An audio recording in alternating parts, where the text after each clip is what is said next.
Vamos a ello. Séptimo capítulo de la segunda parte de la física y metafísica del arte. El séptimo capítulo de la parte de la metafísica del arte. Bien, hoy vamos a hablar de un tema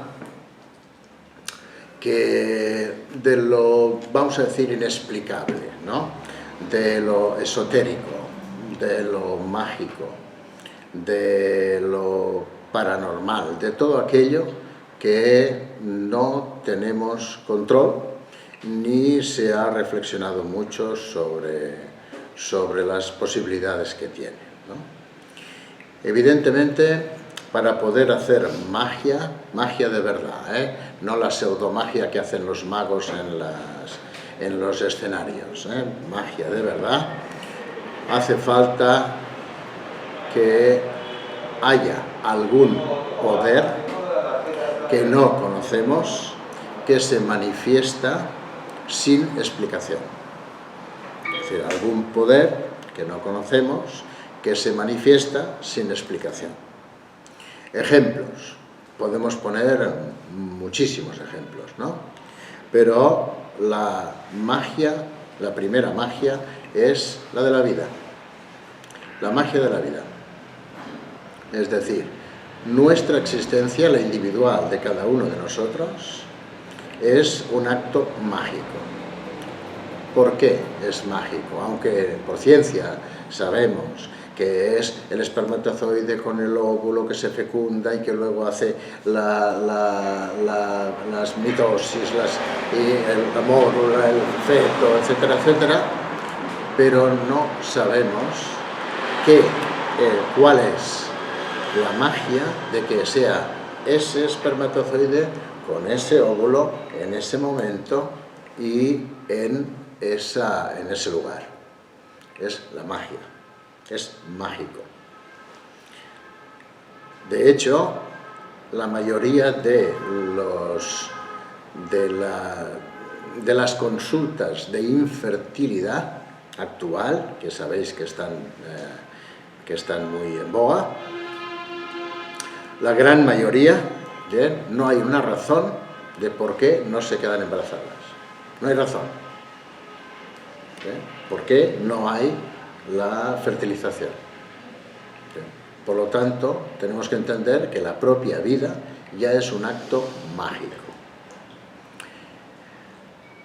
Y así, pero lo que sí es mágico es que nos haya tocado a nosotros esta genética, ¿bien? Sería la casualidad, ¿no? Bien. La casualidad es mágica, la serendipia es mágica, ¿no? El déjà vu es mágico, ¿no?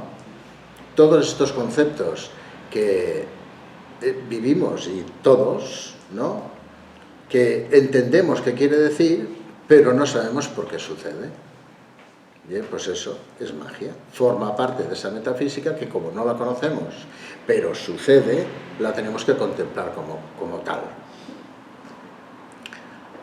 Los fenómenos extraños, ¿no? Los famosos poltergeist. Bien, no sé si habéis tenido la oportunidad de ver alguno de fenómeno extraño, pero existen. Bien. ¿Cómo le llaman? Las no me acuerdo. Bueno, eso de que sí, que se oyen. Sí, que ponen y lo graban. Exacto. Bien, pues también, ¿no? Y existe, se graba, ¿no? Los fenómenos de transformación de humanos. Hay una historia interesante, y es que un pescador noruego estaba pescando con su barquito y empezó una tormenta que hizo un torbellino en el mar, y la barca estaba entrando dentro del torbellino como si se la fuera a engullir. A Dios gracias, era pequeña la barca y no se la engulló. pero cuando llegó a casa, bien, tenía todos los cabellos blancos. Todos los cabellos blancos. Esto es una narrativa, esto no es una fábula, ni una leyenda, ni nada de esas cosas. O sea, en una sola tarde-noche, ¿bien?, se le cambió el color del pelo. Y esto no tiene explicación. ¿Bien? Y en cambio sucedió. Y así muchas cosas, ¿no? El concepto de la telepatía existe.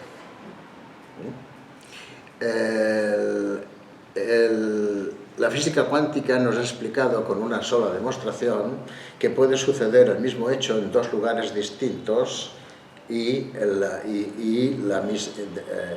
con la misma presencia. Esta es la física cuántica y se ha demostrado una vez.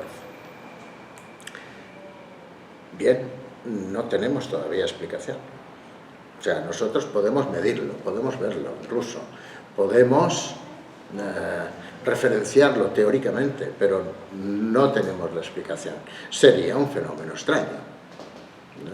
Bien, pues todo eso, y hacemos un pack enorme, ¿no?, del que no tenemos explicación, pero existe, ¿no?, le llamaremos magia, porque, ¿no?, podemos llamarle de mil maneras, pero llamaremos magia, ¿no? Porque un señor desde la montaña puede curar una contractura a frigore, o sea, una tortícolis por frío, ¿no?, solamente con saberlo. ¿Bien? Y sucede. ¿Por qué podemos llegar a creer en que el universo es tan grande y tiene conciencia, ¿no?, como para que pueda estar rigiendo o dirigiendo a muchos de nosotros? ¿Bien? La conciencia universal, cósmica, ¿eh? El propio Einstein hablaba de ella en una carta en la que Einstein hacía una referencia a la religiosidad cósmica conforme era la energía acumulada de los pasados, presentes, incluso hablaba de los futuros, de todos los seres inertes y vivos de todo el cosmos. O sea, solamente pensar en eso hace que tengamos una cierta curiosidad, incluso creencia, de que la magia está y que no la podemos explicar porque no tenemos todavía elementos, herramientas para poder medir o para poder entender realmente esto, ¿no? Esto aparece en el arte. Bien, por supuesto, pues no hablaría de esto, son seminarios del arte, ¿no? Es decir, claro que sucede en el arte, claro que sucede.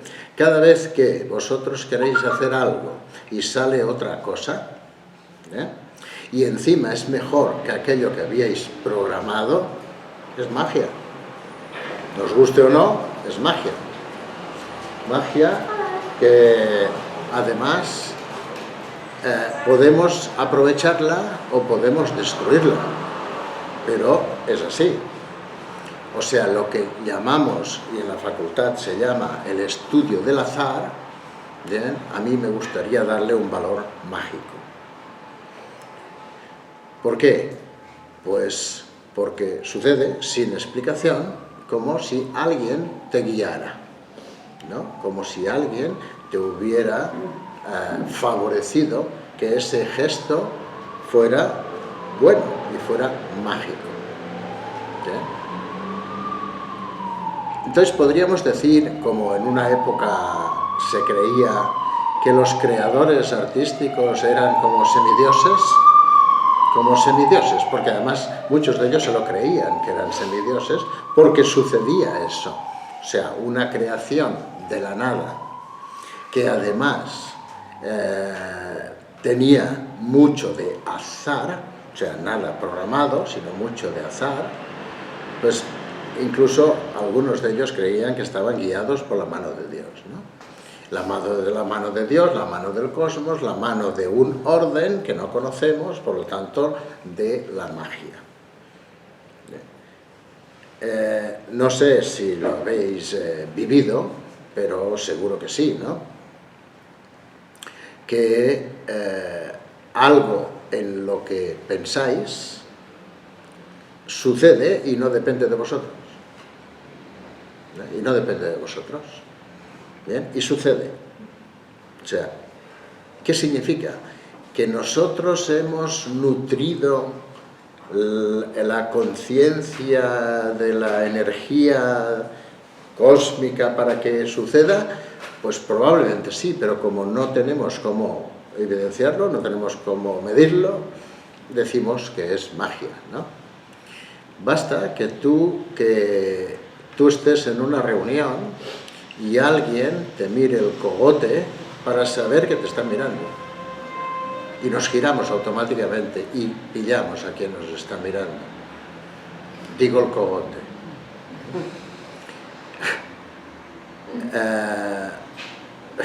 ¿Cuántas veces estás pensando en que tienes que llamar a y suena el teléfono? Y ese a te está llamando a ti. ¿Ya? Esto yo le llamo magia.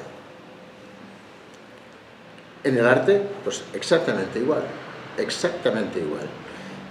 Basta que tú puedas estar deseando que una imagen no aparezca y sin saber hacerla o sin tener el modelo, aparece. Aparece en tu obra. ¿Bien? También es magia. ¿Bien? Y así podríamos estar dando ejemplos y ejemplos y ejemplos de que en esta metafísica del arte hay ese factor mágico que nos ayuda, ¿no?, a que puedas representar aquello en lo que sientes, lo que piensas, que normalmente no está programado. ¿Bien? Y esta forma parte de la práctica del arte. Ya el mero hecho de crear una imagen de la nada ya es magia. Crear una imagen de la nada es magia.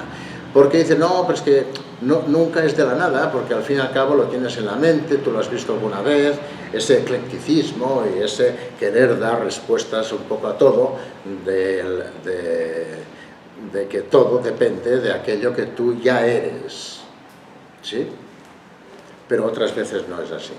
Y como otras veces no es así, tenemos que creer, pensar, que hay un factor que desconocemos, que no tenemos controlado, que nos ayuda o a veces nos entorpece, y yo creo que nos ayuda, y que a eso en arte le llamaremos magia.